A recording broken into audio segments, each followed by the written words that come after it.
testimony.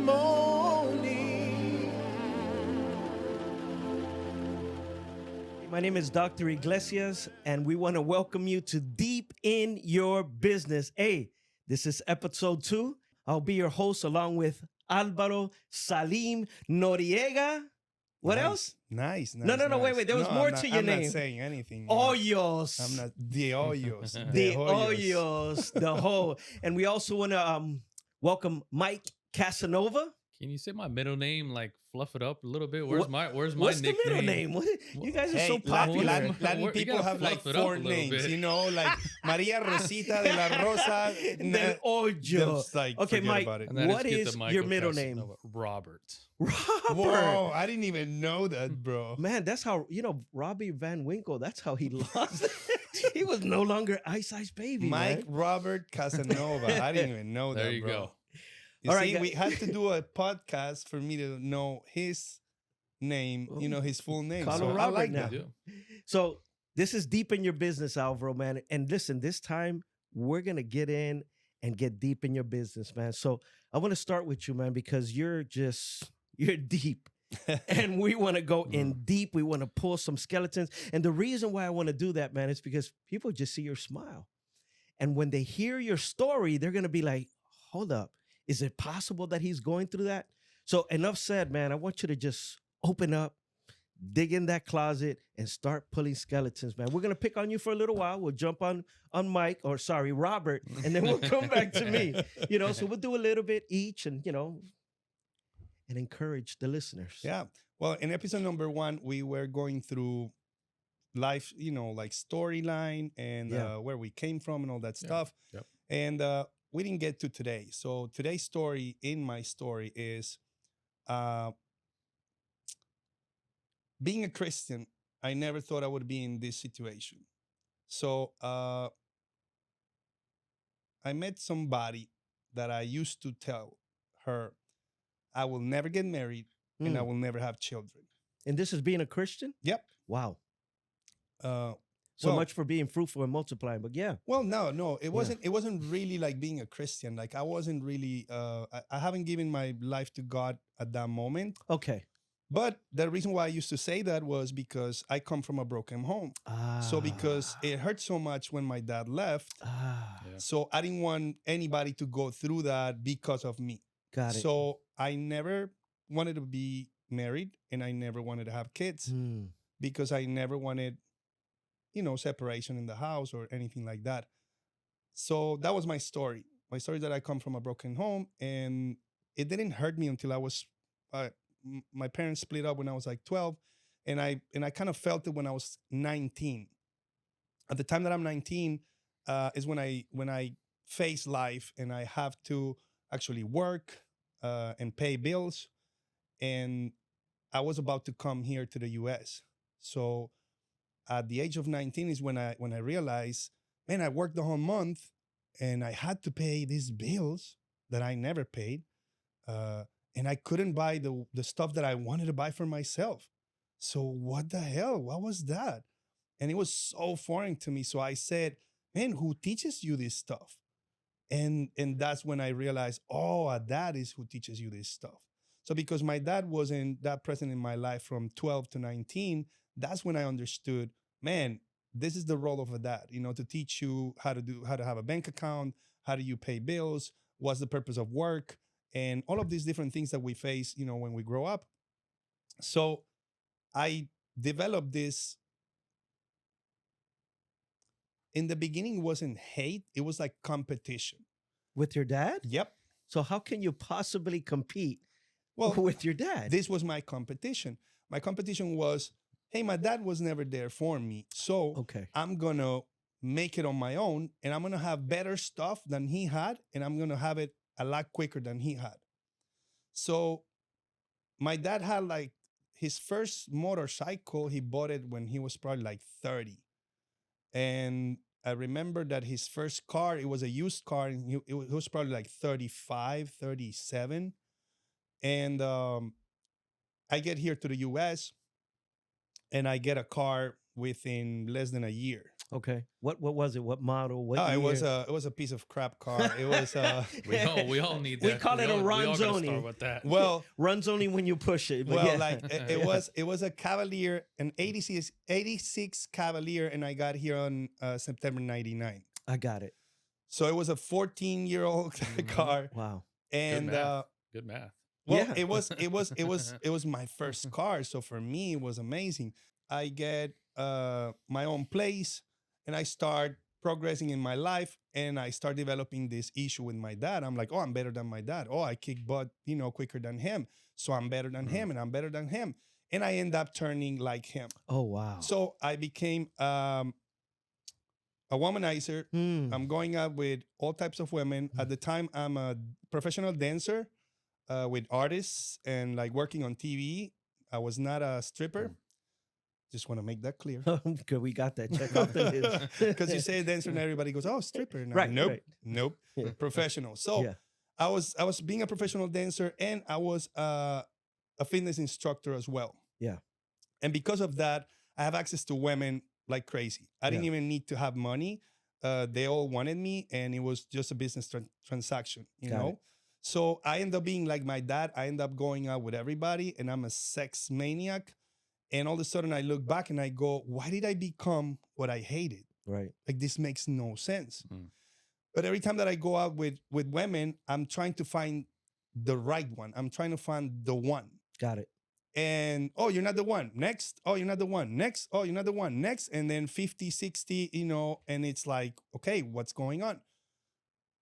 At the time that I'm with this girl, I've been friends with her for 9 years. We have never touched. We have never kissed. We have never nothing. So it was professional relationship Professional relationship and friendship. and friendship. Because okay. I was so crazy, I just wanted, a friend. And she was a really good friend of mine. Got it. I had motorcycles, so I would invite her, to jump on a motorcycle. We would hang out the whole night, but never, sexual or anything like that. Got it. At one point, I end up going out with her, and I know that she's not like the other ones. She's somebody that comes from a good family. She's a good person. I've known her, so that's the person that I've been telling, hey, I will never get married. I will never have children, when we were friends. When you guys were friends, did she see you with other women? Like, Oh, yeah, it was crazy. Like every other weekend, like she would see me with different women. my goodness. So she would ask me, hey, what happened with the girl last week? And I'm like, I got bored of her, oh my goodness. I just wanted another one. Wow. Hey, what Yeah. happened with the other girl? I just wanted some vanilla in my life, now I Yeah. want some chocolate. So Wow. it was just like that. And she knew me and I knew her, but we were never like, involved with one another. Got it. So I ended up going out with her, and I ended up marrying her, and I end up having my first kid with her. Okay. So those were my two biggest fears. Hmm. And then, I heard commitment. well, Yeah. in That's episode, locking in the deal. No more vanilla, no more chocolate. Well, now it's strawberry. You're done. I was tired of all those I hear flavors and you. all that stuff. I I just hear you. really wanted like stability. right. And I Okay. wanted love. I Got didn't it. understand that what I was looking for was love, and Yeah. I was just looking for love in sex, and it would always leave me empty. Oh, okay. So at the time that I'm with her, I end up living with her. We moved in, we're living together, and as I said in episode 1, I had an encounter with God, and then God calls me out and he says, hey, you're in sin. I want to bless you, but you're in sin. And when that happens, he tells me, marry her.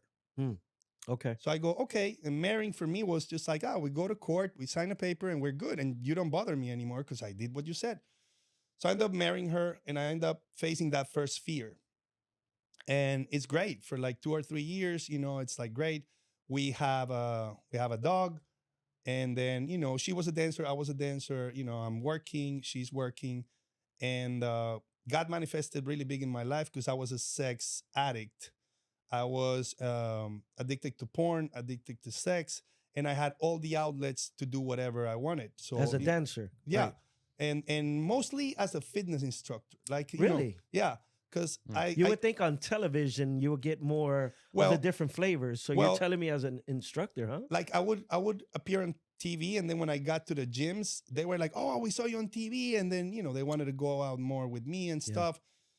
And because I had that pool of people there, I took advantage of it, and I went out with married woman, with like young, old. You mentioned I did it. So because I was so crazy with women, when I end up with her, with the one, I am like, man, what am I gonna do with this background that I'm carrying? So I asked her, like, hey, what would be the only thing that you would never forgive me for? And she's like, oh, if you cheat on me. And I'm like, oh, dude, I cheat for breakfast. Mm, Like, yeah. this is crazy. So we move in together, and a month later, we get the dog, and she gets a world tour with an artist. So she has to go out for like 3 months. And I am saying, dude, how am I going to be loyal for 3 months when I cheat for breakfast? That was the true test right there. Yeah, I was like, okay, why did I bring this girl out of her house to live with me? So I tell her, hey, you get the job. You will never forgive me if you don't take the job. At the time, I had traveled with artists, and I've done it, and she hasn't. So she got this great opportunity, and I tell her, go for it. And in a matter of 2 months, God set me free from all my addiction to sex. And that's when you were all alone. In those 3 months, 2 months into the 3 months, God did it. That's amazing. Well, through the dog, I had the dog, and I've never had a dog pray for me. So explain to me how the dog. well, the dog did this. Every Friday, I checked on my phone, and I had 60 to 70 numbers that I could choose from to go out with people. And I would get always it. do it. I Like see. it's Friday afternoon, and I'm like, oh, what am I gonna do? I cannot stay home because I couldn't face loneliness. Got it. So every time that I was gonna be alone, I had to go out. I had to do something, whether I wanted or not. So the dog replaced it by you walking him and playing with him. But and it wasn't hugging just him. it wasn't just that. Like what the dog offered me was love. Unconditional love. He was So always happy, always ready. I would go to work, and then when I come back, I have to give him food, and he's waiting for me, to love me. And then I go to work, I come back, and I have to take him out, and he's ready for me to love him. And then it's this love relationship where I am like, wow, like this is what I've been looking for. And it's crazy, because it's through a dog. You know how crazy it is, Mike, that God can use anything, but in your life, he used a dog to set you free. Man, God just has, it's just so, Yeah, he's that's limitless. That's Wow. wild. So Mm. the dog is little, he's like 2 months old. He needs total attention, total care from me. And that pretty much gives me happiness. So I'm occupied with the dog and work, and I don't have to think about women. And then, first month goes by, and I'm in it. And then the second month goes by, and I understood, oh, okay, like this is what I'm looking for. This is really what I'm looking for. My girlfriend comes back from the trip. She's gonna be So she left for 3 months straight? yes. I think it was like Wow. 2 months, 3 months straight, and then she will come back for like 10 days, and then she had Got to it. go back again. Okay. Wow. So when she comes back, I'm pretty much changed. Now it wasn't just like, hey, go to work and the dog. That was the main thing. But on the side, I'm reading the Bible, and I'm looking for God, because I understand when I took her out of her house, I knew it was a big responsibility. It wasn't like, oh, if it doesn't work, go back to your Right. family. I knew that. And then after that happens, I start encountering my past. So, she comes back, we're together, we're great. I understand, man, this is what I wanted. I did the right choice. And then women start showing up left and right. Right. Left and right. And I was kind of like, all right, there's a beautiful girl. Let me say something. Yeah. So the people that we interview, we're planning to get deep in their business. And again, this is the second time I interrupt you. man, we know it's hard, we know it's challenging, but we're not getting deep, man. Listen, when we look at different shows, this is what we hear. And it's good what you're saying, but it's very superficial. We want to go in deep. So I'm asking you, if you don't mind, fast forward and let's get to it, man. So I get married. Then I end up having 3 kids, and it's been, I've been married for 13 years.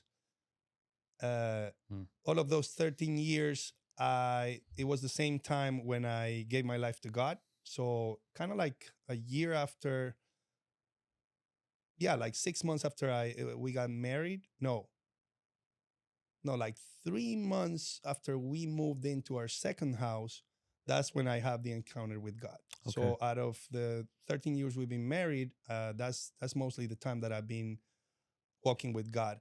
Got it. And it created, you know, a big, big, big change in me. And I think it created a lot of pressure on her because I changed quite a lot. Mm. And she didn't understand the whole God thing. I wasn't forcing it on her, but when you're happy with something, you Yeah. just, you just share it, and then that's what you talk about. So I end up in the point where right now I am going through divorce, and I am separated from her, from my kids. And I just never thought I would be in this situation because in my walk with God, I heard and I believed, Mm. oh, if you take care of God things, then God takes care of your things. And it doesn't work like that. It doesn't work like that because God is not a genie in a lamp that you ask for things, and if he doesn't give it to you, then you just throw the lamp away. It doesn't work like that. And I end up being in this situation, which I never thought I would be. The reasons why we're not together, I still don't understand them. Well, let me ask you. I mean, where do you feel your faults in the separation? Like, where was your fault in that leading to that separation? Well, I got caught up in the daily stuff. And then, we've been separated for about 5 months. And then in this time, I had to go back and think because I stopped thinking, feeling, and expressing myself in Mm. the relationship. Okay. Because at one point, everything becomes money, responsibilities, and work. Yeah, And going it's through the motions, going through the motions of life. Yeah. it's just a load. It's just a load that you have Yeah. to carry. Yeah. So if I express, hey, I'm tired, man, this is hard, man, help me. At the end of the day, it's like, yeah, whatever, just keep going. So I got used to that, and I just said, you know what? I just have to carry this stuff. I'm just gonna shut up and then just go. Mm. And when you do that, a lot of stuff starts piling up. It starts piling up, and society trained men to say, "Don't cry, men don't cry, take it, Mm-hmm. Yeah. own it, Yeah. Yeah. assume it, Yeah. this and that." Yeah. And then when we're all messed up, it's like, "Oh, but you don't talk. Oh, but Or you be a don't man. cry. Yeah, Oh, but you yeah, don't say yeah, anything." I'm yeah. like, dude, like that's what Yeah. I've learned my whole life. Yeah. So You know what I'm hearing? I'm hearing you say, God, okay, so I got married and I didn't want to get married. I had children. I didn't want to have children. I submitted to you, but I always wanted to do it on my own. I always did it better. So you started following the ways of God, and that brought division in your own house because you were serving God full heartedly, but your wife wasn't there. So it created, in a way, a friction. And another thing I noticed is that while you were on fire for the things of God, you were probably in ministry. In other words, you were ministering to people, and your wife was probably at home, like desiring to be with you. Mm. And that probably Yeah. affected her. And it affects a lot of ministers. I can speak for myself. My wife is jealous of me. She wants my time. Like right now, my wife is out. She would love to be with me. And because I'm in ministry, it affects. So it's difficult to balance. And it looks like you had a hard time trying to balance? Well, when I did the things that I did, I didn't do them like, oh, I don't want to do this, but I'm gonna do it. No, because that's why I was just trying to explain my thought pattern in order to get to this conclusion. The conclusion is when I did the things that I did, I was totally convinced that that's what I wanted to do. And and when I got married because I wanted to. Like it wasn't like, oh, he told me to marry her, but I don't want to, but because he said it, no, like I really wanted to marry her. And it didn't happen overnight.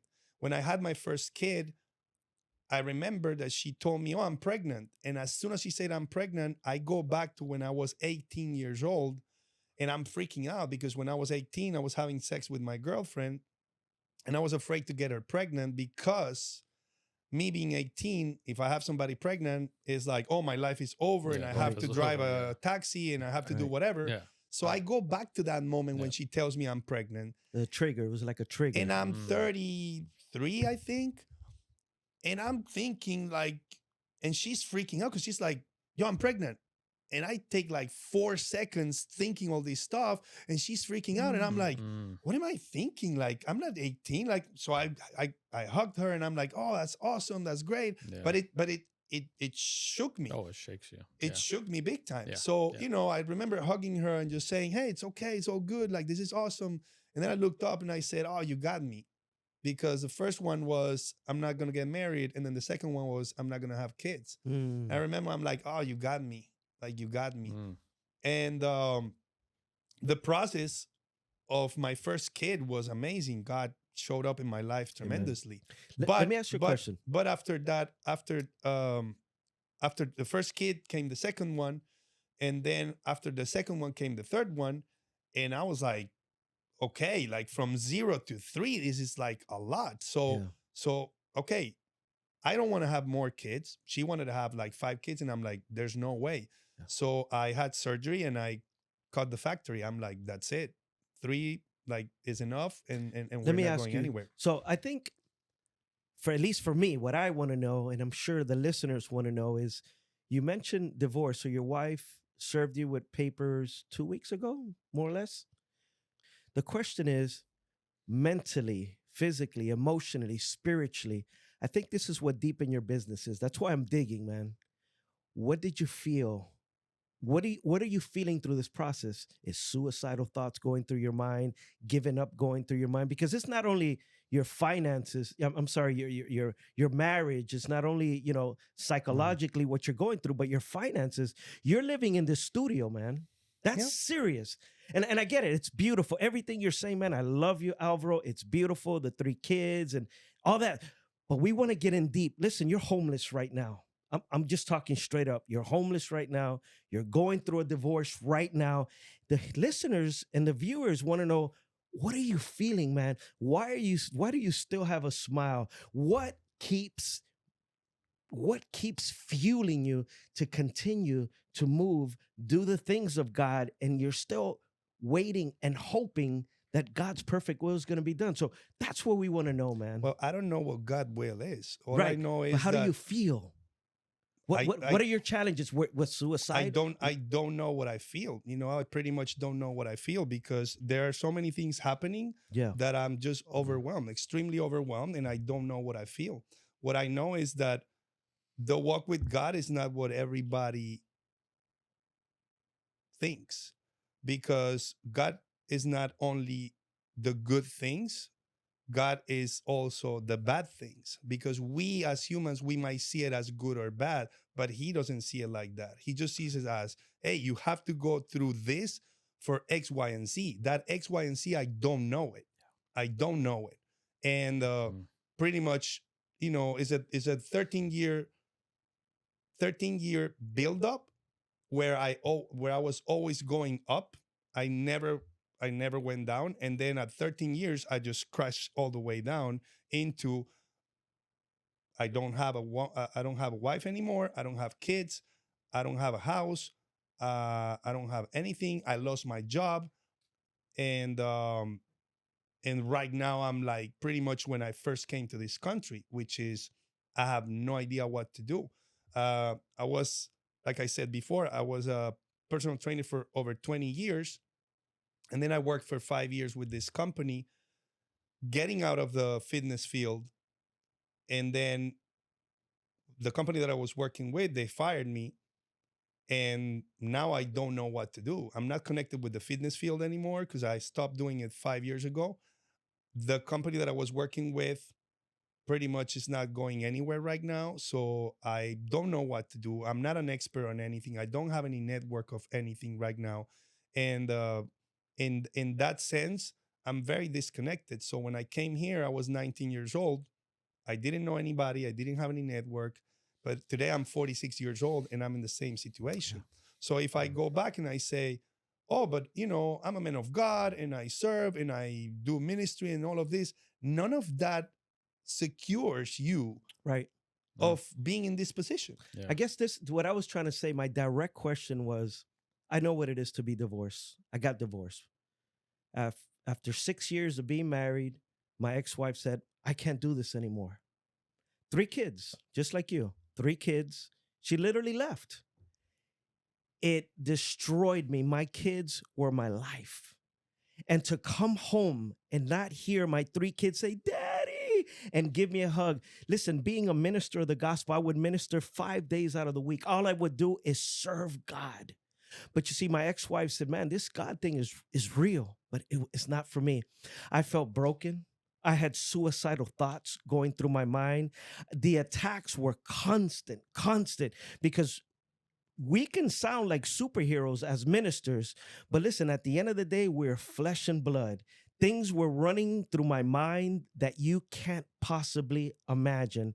My daughter, Ceci, that was my firstborn. She was born in 4/24/94. I looked into her eyes, and that's the first time I felt love. Fast forwarding, my daughter now, well, not now, as of 6 months ago, she worked in a strip club for 6 years. As a father, as a minister of the gospel for 26 years, it destroys my heart in the physical. What runs through my mind is a dad wanting to go and grab his daughter and pull her out, but she's 29 years old. Fast forward, and I thank God that now we're going through our healing process. No one knows this. I don't even know if my wife knows this, but in this show, I believe this is where we receive healing. My daughter, Ceci, that was my kryptonite. I mean, I tried to do a song for her and I could never do a song for her because I would cry.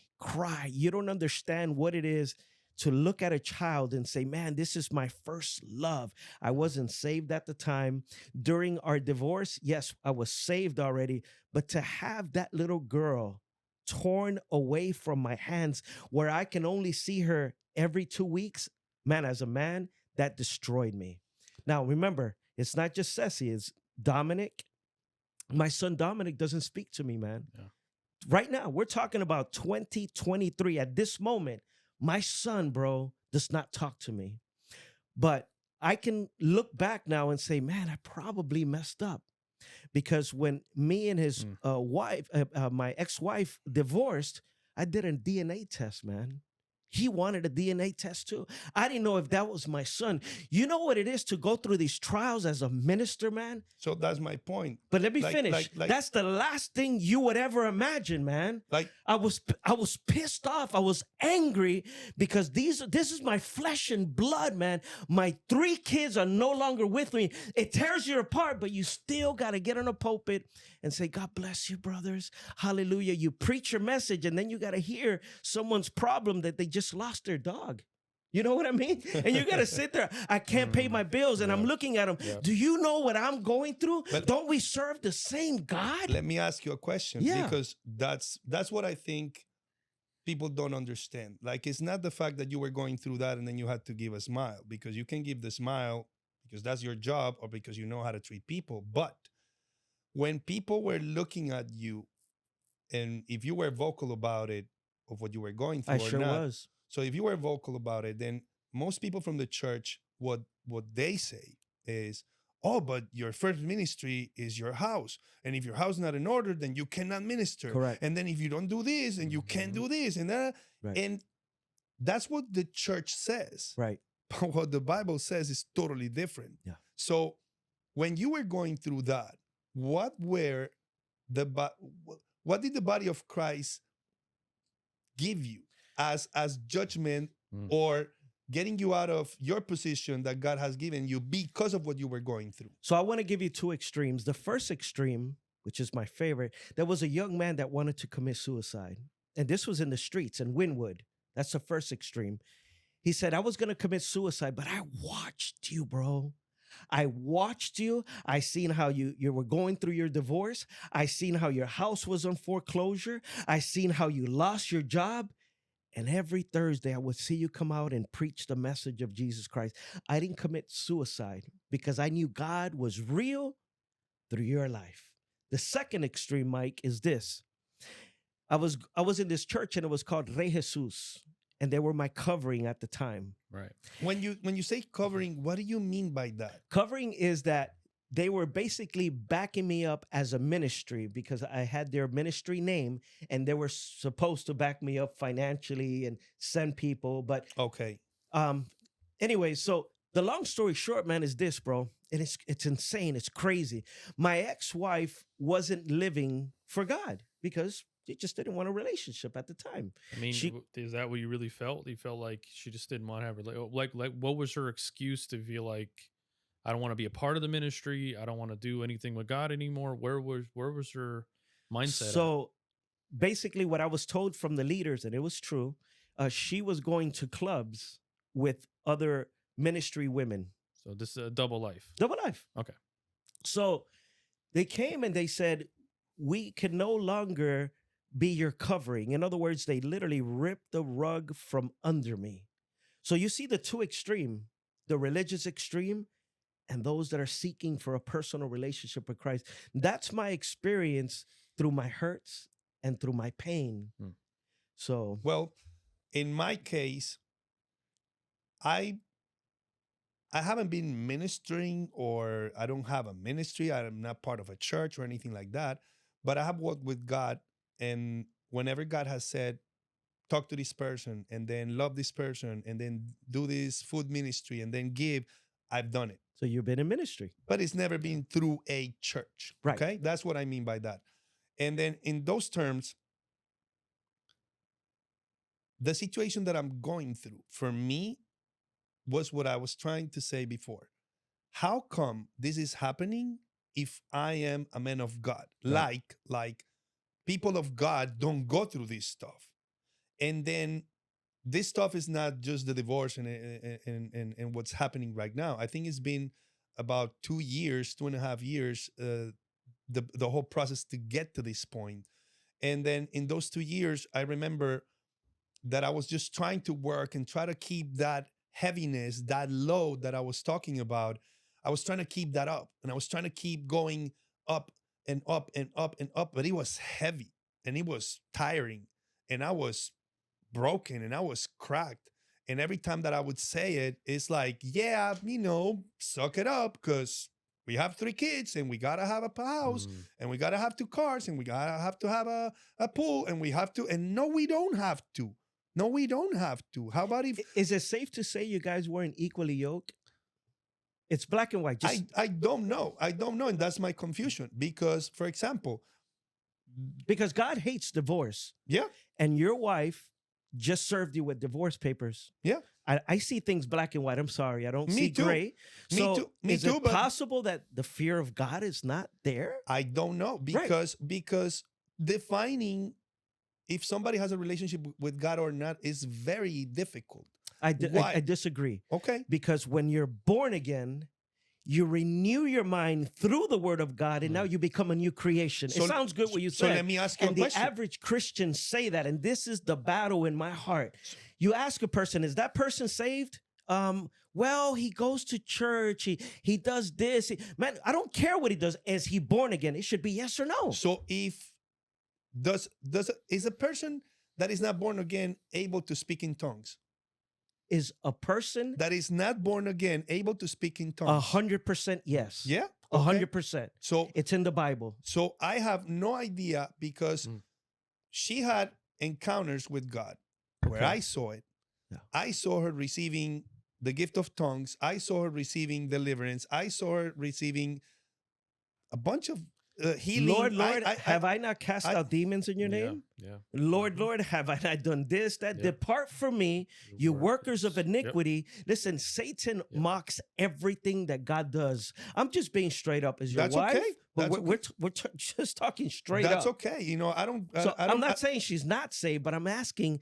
I see that the friction here That's- is that's- that that's the not whole equally point. yoked because I'm hearing car, pool, house, but I'm not hearing the heart ministry. Babe, let's do this together. Well, but you know, that's why I was trying to explain the situation, because when you skip back and forth like that, it's just really hard to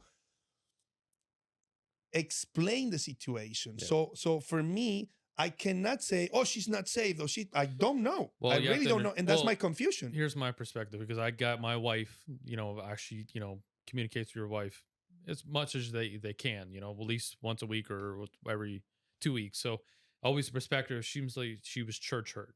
Okay. Especially with Danny and Sandra. It seems like it was a very church hurt situation.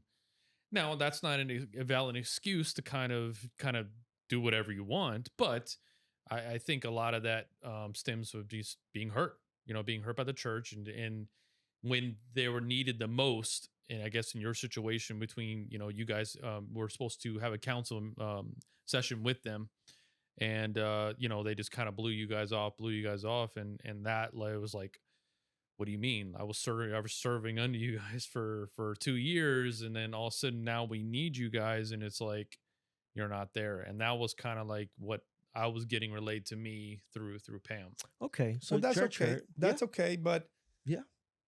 if church hurts you, where is God in it? Because I remember we were in ministry, and Sergio had to leave to another country. Right. So when he was leaving to Canada, I didn't say, oh, if Sergio leaves, then I'm not going to look for God. I'm like, that's I fair. don't care, dude. Like, That's you fair. leave whatever you want. Yeah. I'm going to keep looking for him. Amen. So that was me.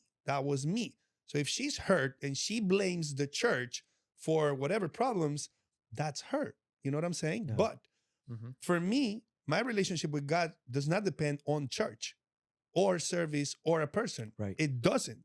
And I didn't get to this concept overnight. I had to walk with God. And by walking with God, it was him and I going Right. like this. Mm. So there's people that say, okay, yeah, I have my relationship with God, but they don't obey him. They don't do what he says. They don't read the Bible and they actually do it. They don't tell others about it. They don't tell their testimony. They don't say, hey, you know what? I have a relationship with God, and this is what God did in my life, and he can do it in yours as well. They don't say that stuff. They keep it quiet. Why? Because if God blesses them, everything is cool. But when God doesn't bless you, when Right. he doesn't bless you, Right. like I am right now, that's when you really The that's when- Job experience. that's when you're really put to the test. Yes. So, Yeah. for example, I said it before. I'm from Medellin, and I'm from all that drug-infested stuff that you see on TV. So whenever you were close with people in the streets, you had to prove yourself Yep. to them. Come on. And then at one point in this relationship with God, you have to prove yourself to him. And then these tests and these situations come so you can actually say, man, am I for real? Or whenever things don't work my way, I'm just like, peace and see you later. Right. Because that's the deal. So in the situation where I was, I'm escalating, I'm going up on this trajectory, and all of a sudden I just fall down on my face. So I lose my job, and then the economical situation starts being very, very heavy. Problems start to increase. And then when you have pressure from life, whatever's in your hearts will comes out. From the Oh, abundance of the yes. heart, It the mouth will. speaks. So when the pressure like really squeezes, Yeah. then out of your heart comes whatever's inside. Mhm. That's it. Yeah. And And I remember the pressure was squeezing in, and we didn't have money to pay, the rent and all these different things. I remember just praying, and I was, at the time, I already exceeded my credit cards. I've been asking for money to people. I've been asking to everybody for money, and nobody, everybody has given me whatever they Right. have. They don't have any more money to give me, and pretty much I said, God, what do I do? Like, what do I do? I was just trying to hold on, or keep carrying this heavy load that I couldn't carry anymore. And I remember God very clearly said, let it all go down. And I said, I can't. I can't. Because as soon as he said that, what came to my mind was, oh, we're going to sleep, under the bridge, because, I don't have any money. I don't Yeah. have anything to Yeah. produce. So I've been working for 20 years as a fitness instructor for myself. I've never worked for anybody. Then I worked 5 years for this company, and then I'm out of a job. So I'm in that situation, and I'm like, what do I do? I run to get whatever job I could, and I end up selling insurance. First time in 23 years that I have a 9 to 5. Right. And I'm making like $2,200, and my expenses are like $5,000. So I'm working 9 hours a day, and I don't even make half of the money that I need to make. You're a very quiet person. Yeah. And I want people to go behind the veil and just hear that relationship with your dad and anything else that you want to So, share. earliest memories of my father.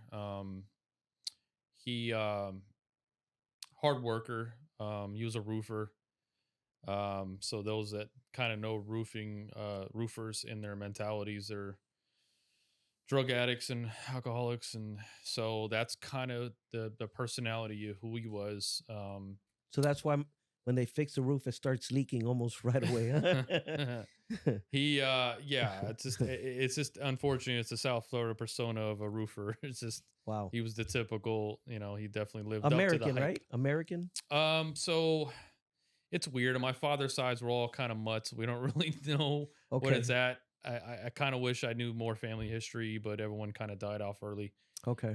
So I really don't know much, but because he was very dark, almost like Mexican skin, like Really? very dark, Did you know that? really dark, really Get dark outta skin. here. Yeah, really dark skin. So Wow. the rumor is Native American, but we've never traced it. We did the blood thing, and like we're Okay. like only 2% Native. But what crazy part about it we found was actually 10% Hispanic, which is like You keep left- saying we. left field. You have siblings? so. My sister, my Okay. sister did the blood test. Older sister, Yeah, younger? older She's sister, older sister did the blood test. 4 years older than me. So long story short, my father, was that character, but he was definitely addicted to alcohol and drugs. What drugs? Do you know? Cocaine, Cocaine? cocaine, from what I understanding. The rich man drug. And that's kind of the mystery of my mother too. She'll never reveal stuff until like I have to physically ask her. My mom did the same thing. then- Well, and then, I like today I understand why. Wow. Because it's painful, man. It's Yeah, it's so it is. painful. That's It key. is. I like that. For It is. example, the Yeah. whole thing with what I'm going through right now is so painful. Yeah, how are you Yeah. supposed That to tell I- it to the kids? It's so painful, like, to see the kids and to Yeah. not see me as their father anymore, not Yeah. see me part of their lives, not Yes. seeing me in the house. It's so painful that I have to separate myself from them. Yes. So I guess Wow. that your mom, whenever you ask her, Yeah. you bring her to those memories, to Triggers. those things, and then you just have to Yes. like, Very it good. does, but Very good. I lived in resentment for a long time Yeah. for her not telling me anything. Like, like fill me in, or later on in life when I'm matured, like, hey, can we sit Yeah. down and have a conversation? Same was thing never, with my it was mom. never that way. My father committed suicide, and my mom tells me nothing about my father. I Right. get it, It's but the same I, thing. I'm gonna connect it with the pain. So yeah, my father used to beat my mother a lot. I remember I never physically witnessed it, but my sister witnessed it a lot. She kind of got the brunt of it because How old were you, more or less? I was, my first memories back was probably 5, 6 years old. I remember Okay. I remember in the middle of the night just going to my grandma's house and sleeping in my grandma's house. It was just like, Wow. I remember yelling and screaming, but I didn't physically witness anything. My sister physically witnessed stuff. How so how much it older is scarred she? her. She's 4 years older. Okay, so and she then was your 9. your grandma lived nearby. She did live nearby. Yep. Okay. Actually in this neighborhood that we're in now. So Okay. she we'd all go there, and to me it was like, oh, we're just going to grandma's. Okay, cool. Oh, we're sleeping over tonight. Okay, cool.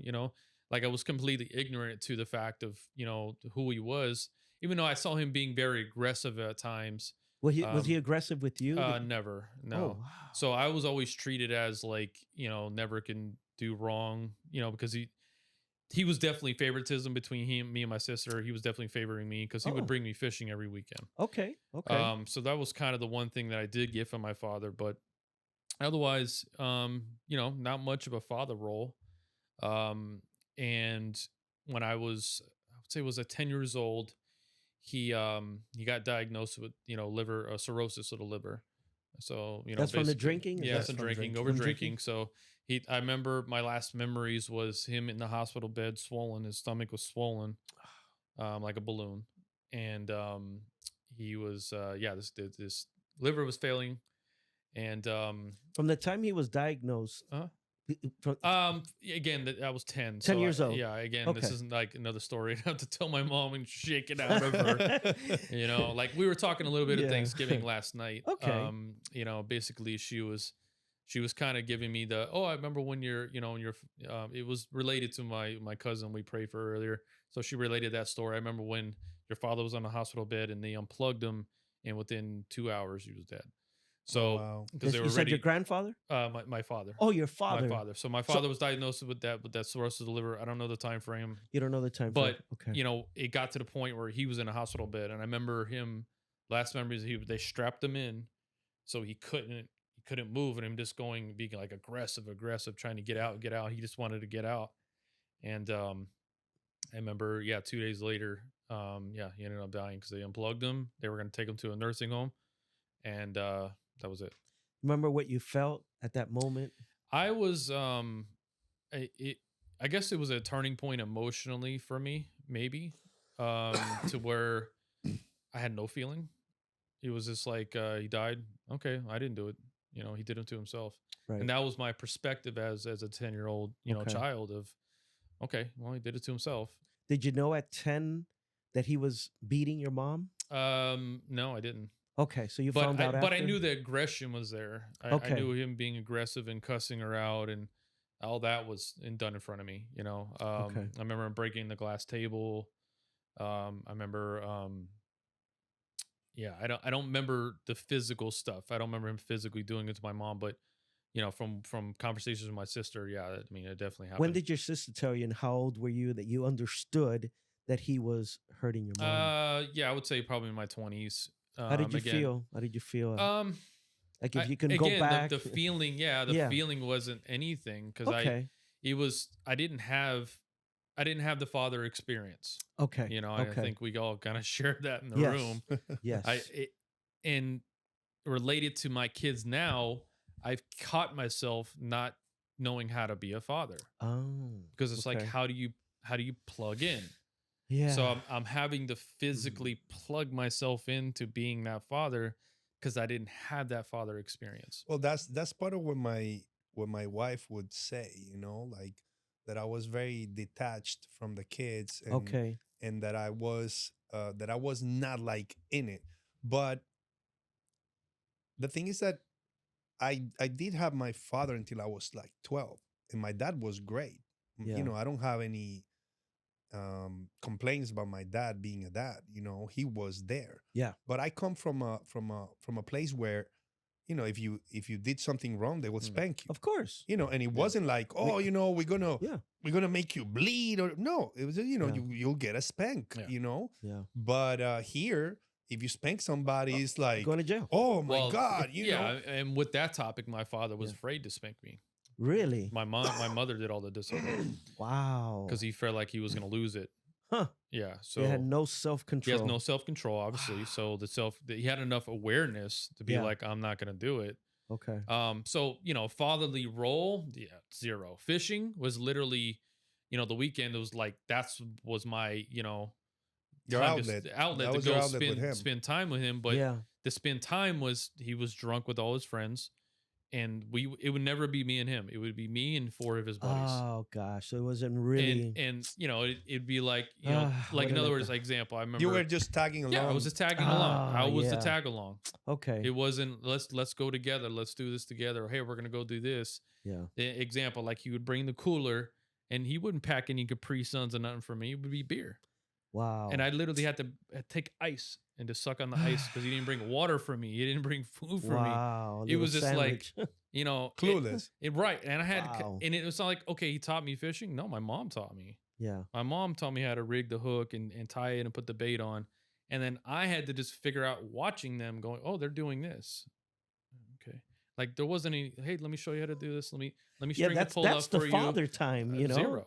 Now, what about your grandfather? Do you have any memories on him? Yeah. I guess not much. I mean, he died in 2014, 13. I'm really bad with Was he these. like? Did he play the father of a role or a role of Grandfather? a father? Yeah. So let me back up. So my father's father wasn't there. He died in the 50s. Oh, okay, So okay. backstory on that too is a little crazy. Was he ended up dying when my father was 2 or 3 years old. Okay. So he didn't have a father. Okay. You see the pattern, huh? Of He didn't have the course. father. So he, come to find out, I did the ancestry.com because I didn't, like, I don't know my family history. I don't know who we are, where we come from. I'm trying to figure out some stuff in my background. So I looked it up, and he did serve 2 prison sentences in San Quentin in California, which is like one of the biggest, known prisons, most violent prisons on earth. Yeah. And he serves 2 sentences for for robbing people and stuff like that. So the funny part is I found the mugshots. So I had the mugshot, like it was like a typical 1920 looking mugshot. Wow. With the slick hair and all this, like looking like someone in the 20s. And I brought it to my family. They didn't even know. No one even knew. Wow. Because he kept it look our at secret. that. And he wasn't a Nazi or anything, huh? Maybe my father like, was. Yeah, that was another thing. So your too. father was a Nazi. My father was a Nazi that looked like a Mexican. What? He had a swastika tattooed here. Get out of here. When my mother and my father got married. This is getting interesting. Sorry. When my mother and my father got married, their wedding vehicle was all swastikas on it. What? The whole thing had decorated in swastikas, had beer cans traveling on the back, that like typical cartoon. Yeah. But except for the swastikas. But that doesn't sound crazy. I have pictures. I got pictures of all that. It's crazy. Man. So I would say, that's one thing I remember him, being very racist. And the funny part is when like the first kid in my neighborhood ever made friends with was a black kid. That's so ironic, but that's what I gravitated to the black culture a lot. So I grew up in that, and it's like it was funny how he was so like he was a Nazi. I mean, that's who he was. But again, it's all generational to generational, and fortunately, God brought me out of that curse and the awakening to realize like how not to be like my grandfather, be like my father. And like I said, it's so special that when I have these moments with my kids now, to teach them how to tie a hook or teach them, the simple things. And I go, it always brings me back and be like talking to my father in my head, you're such an idiot. You missed this. Yes. You miss these moments because you're selfish. It's weird. Like there's no unforgiveness.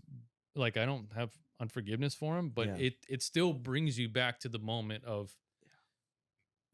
you could have had all this. Well, for example, my relationship with God was really weird because my relationship with my dad was really weird after he left. And then when he left, pretty much what I said in my head was, but why isn't he part of my life? Like, why isn't he more often looking to be with me, or why isn't he looking forward to be with me and spend more time? And I didn't understand any of that stuff, Yeah. but I understand it today, because it's not the same as when you have two homes and you have to work to support two places than one. Yeah. When you're supporting one place, everything is common, everything is, the strength of two people go to one objective. And when you have to spread that out, you have to spread the money, you have to spread the time, you have to spread the effort, so in that spreading of energy, you lose a lot of focus. Amen. And then every time that he wanted to be with me, I noticed that he was kind of like, oh, let's be for a little bit, but that's it. Distance. And I never understood that until what I'm going through now. Yes. Because I understand the pain that he was going through. Like today, I feel that. I love my kids. I love my wife. I love my family, but it's so extremely painful. So when I'm there, I'm happy to see them. I'm happy to be with them. But there's this moment where your brain kind of goes to, hey, this is not the norm anymore.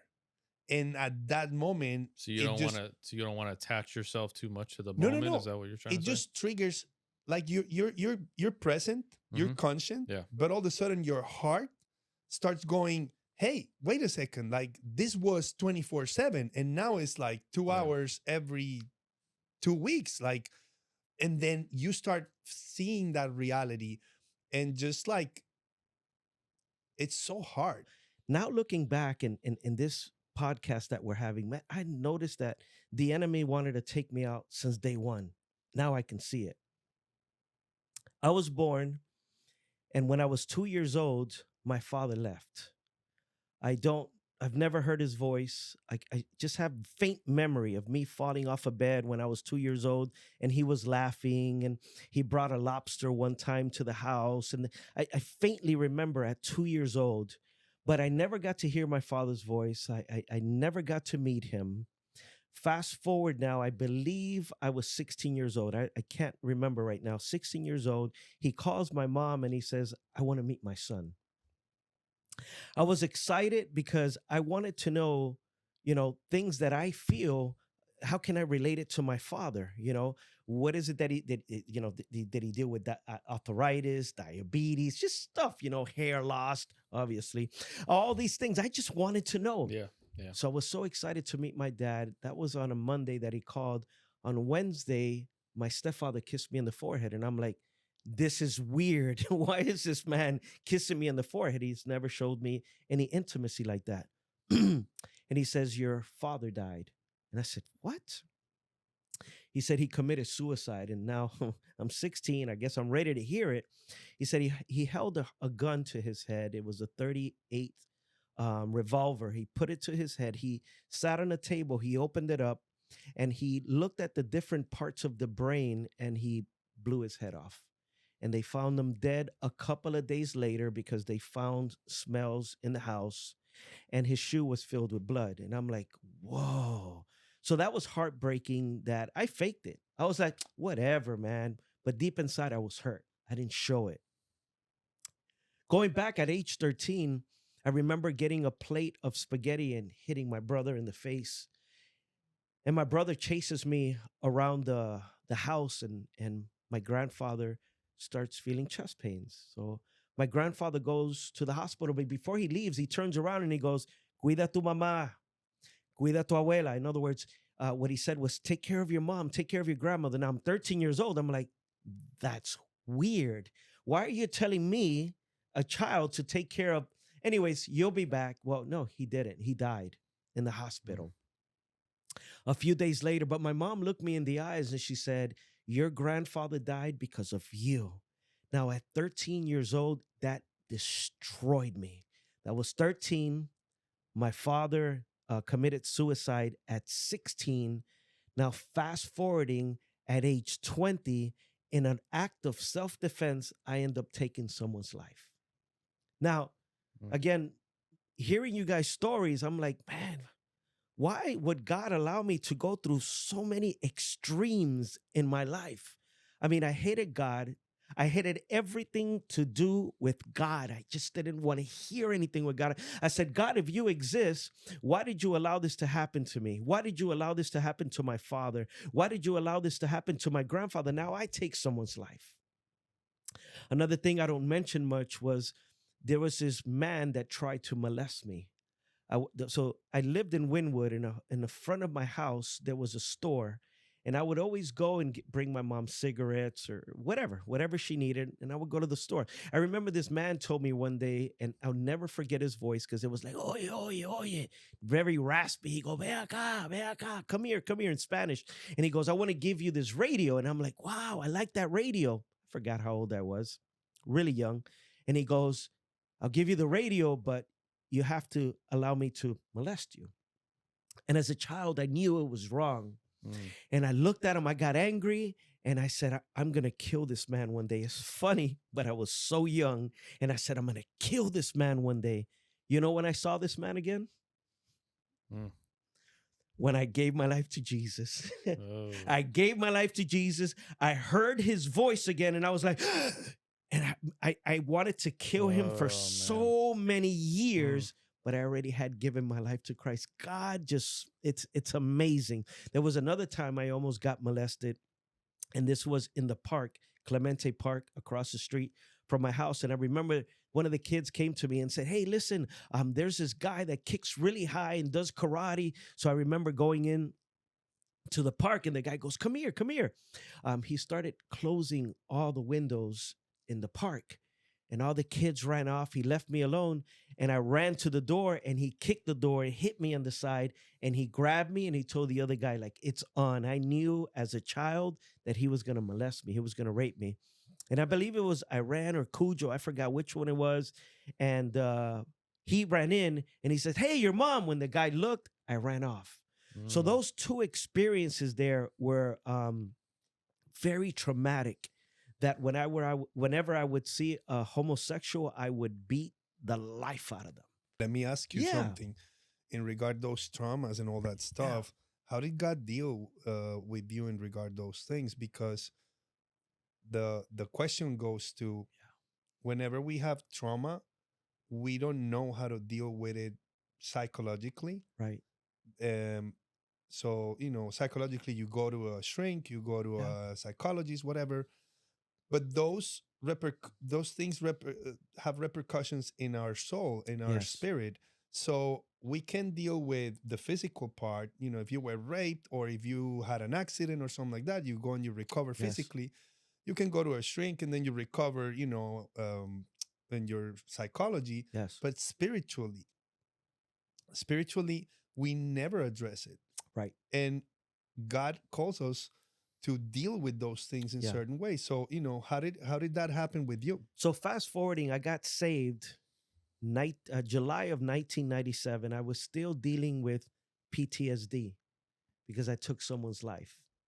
And I kept going back to that moment over and over. And I kept hearing the gunshots and remembering how I shot him 3 times in the heart, 1 time in the spleen. I couldn't control my mind. It kept taking me back there over and over again. And not just that, all my traumatic moments. So I gave my life to Jesus and I wasn't set free.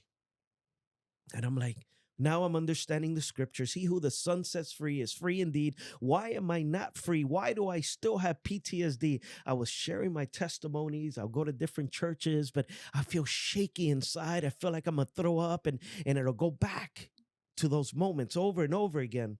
And it wasn't until, to answer your question, 8 months into my walk, I recognized that the eyes are the lamp of the body. Faith comes from hearing, and hearing of the word of God. So there were still things that I was watching in television that was still causing trauma in my life.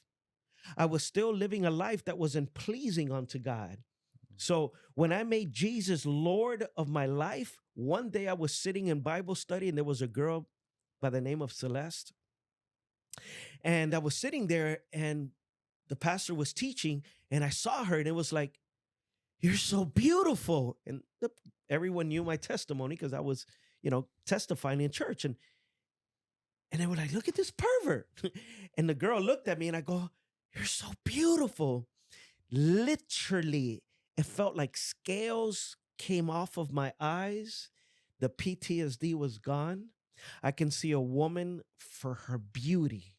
I was so perverted in the world.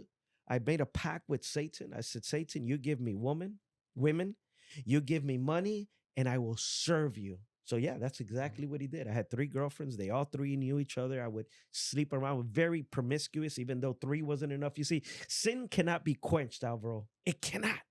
Sin is designed not to be quenched so you can desire more and more and more. And it wasn't until I understood repentance, turning from my sins, turning to God, making Jesus Lord of my life, that's where I felt the freedom.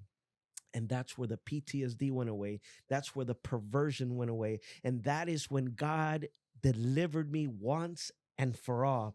I never backslid one time. And do you remember any episodes of deliverance? Because I hear, Yes. in Christian environments, oh, you need deliverance, and you never know what that is. Yeah. So when you have all these traumas, and you say, oh, I was delivered, was that throughout time?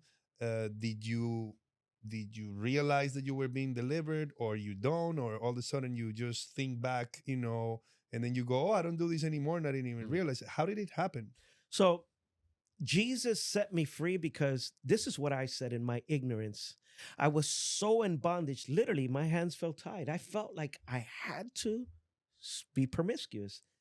I had a murdering spirit, man. You would get me mad, and it was like all I wanted to do was kill you for the most simplest things. I put guns in people's head. I've made them kneel down. You saw me in the world, and I was Satan because of everything that I had inside. At that moment, the stronghold that I had was the PTSD going back into that traumatic moment. The second stronghold was women.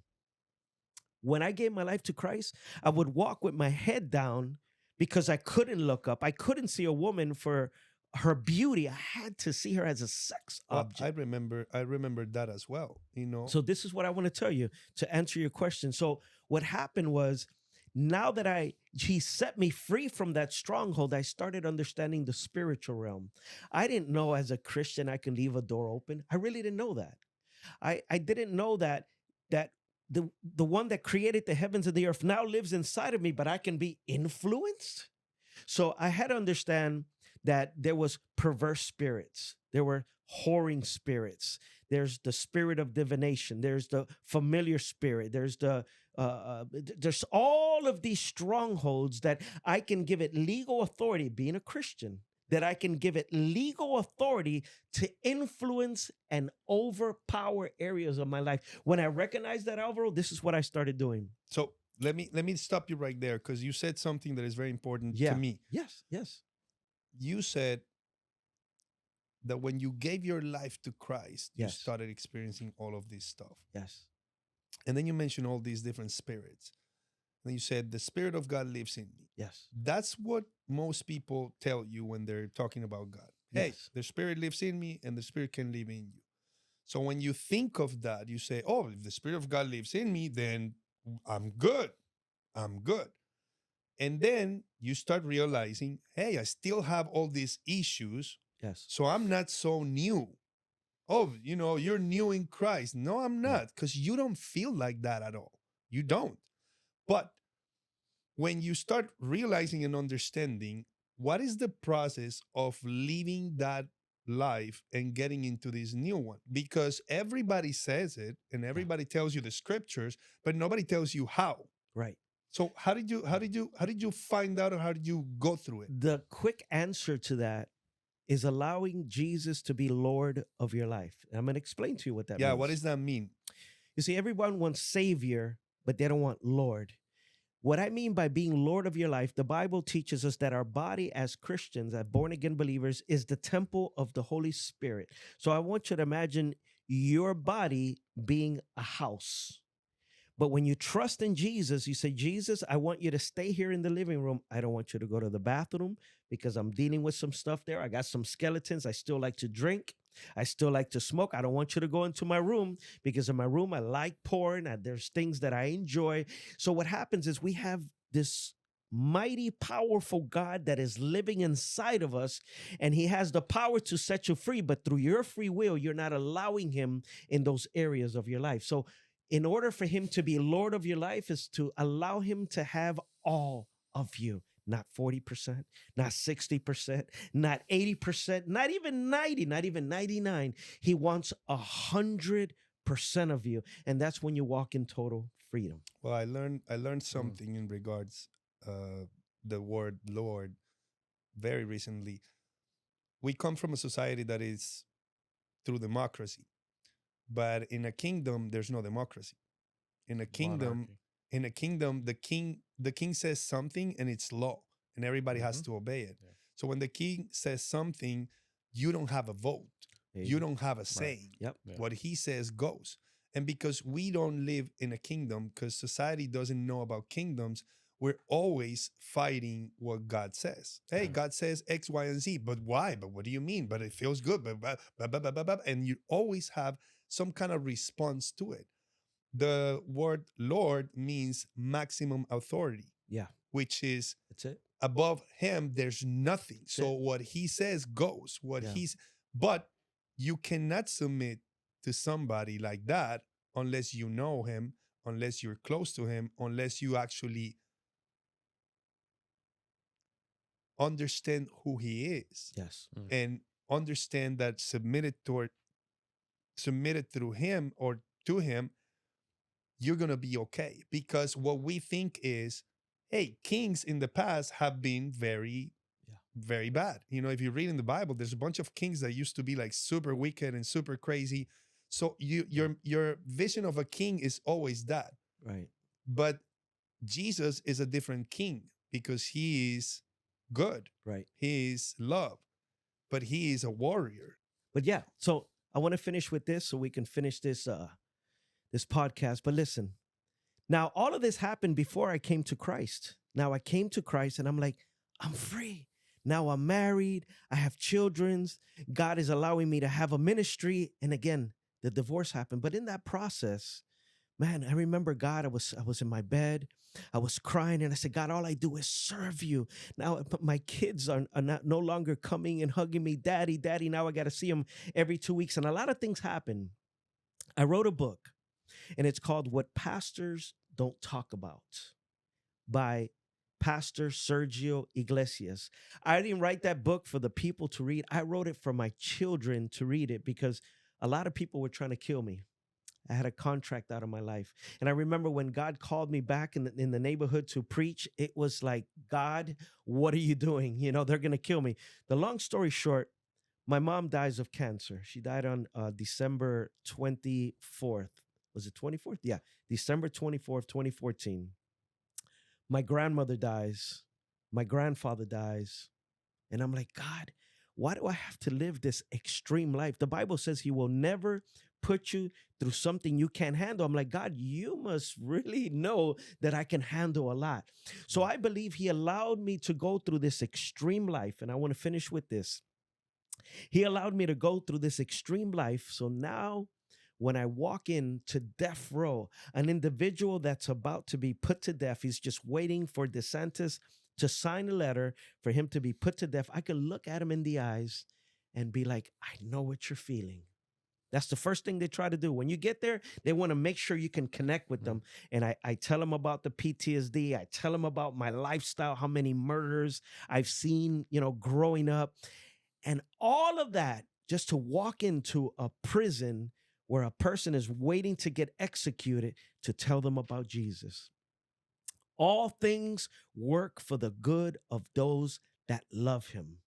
Alvaro, I know what you're going through is hard right now. You probably cannot see and the outcome, and I understand, but there's a promise in the Bible that whatever you're going through right now, God is going to turn it around for good.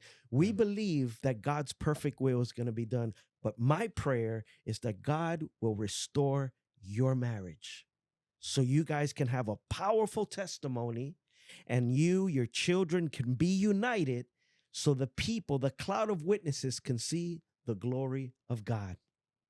So I want to end with this and tell you that next episode is going to be powerful. We're going to interview a young man. His name is Sean. So this young man, Sean, he witnessed his fiance, man, he witnessed her on the floor after she shot herself in the head. And it gets crazier. A couple of years later, he tied a noose around his neck.